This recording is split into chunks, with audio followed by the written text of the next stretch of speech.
അവൻ ഇന്ന് ഇന്ത്യക്ക് വെറുമൊരു ബോളർ മാത്രമല്ല, ഇന്ത്യയുടെ വികാരമാണ്. ഓസ്ട്രേലിയയെയും പാകിസ്ഥാനെയും ഇംഗ്ലണ്ടിനെയും ചുരുട്ടിക്കൂട്ടുന്ന ഇന്ത്യയുടെ കരുത്തൻ. അതെ, അവൻ വീണ്ടും ചരിത്രം എഴുതിയിരിക്കുന്നു. സാക്ഷാൽ കപിൽ ദേവിനെയാണ് ഇപ്പോൾ ബൂമ്ര പിന്നിലാക്കിയിരിക്കുന്നത്. ഓസ്ട്രേലിയൻ മണ്ണിലെ ഒരു ടെസ്റ്റ് പരമ്പരയിൽ ഏറ്റവും കൂടുതൽ വിക്കറ്റ് വീഴ്ത്തുന്ന ഇന്ത്യൻ പേസർ എന്ന നേട്ടമാണ് കപിൽ ദേവിനെ മറികടന്ന് ബൂമ്ര സ്വന്തമാക്കിയത്. 1991-92 ഇന്ത്യയുടെ ഓസീസ് പര്യടനത്തിൽ 25 വിക്കറ്റാണ് കപിൽ ദേവ് വീഴ്ത്തിയത്. അതോടൊപ്പം ബൂമ്ര മറ്റൊരു ചരിത്രവും കുറിച്ചു. അത് മറ്റൊന്നുമല്ല, 200 വിക്കറ്റ് നേട്ടമാണ് 44 ടെസ്റ്റിൽ നിന്നും ബൂമ്ര വീഴ്ത്തിയത്.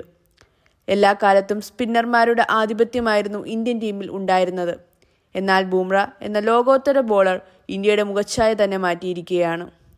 നിലവിലെ ഫോമിൽ ലോകത്തെ പല റെക്കോർഡുകളും ഈ ഇന്ത്യൻ താരത്തിന് മുന്നിൽ വഴിമാറുമെന്നാണ് കായിക പ്രേമികളുടെ പ്രതീക്ഷ.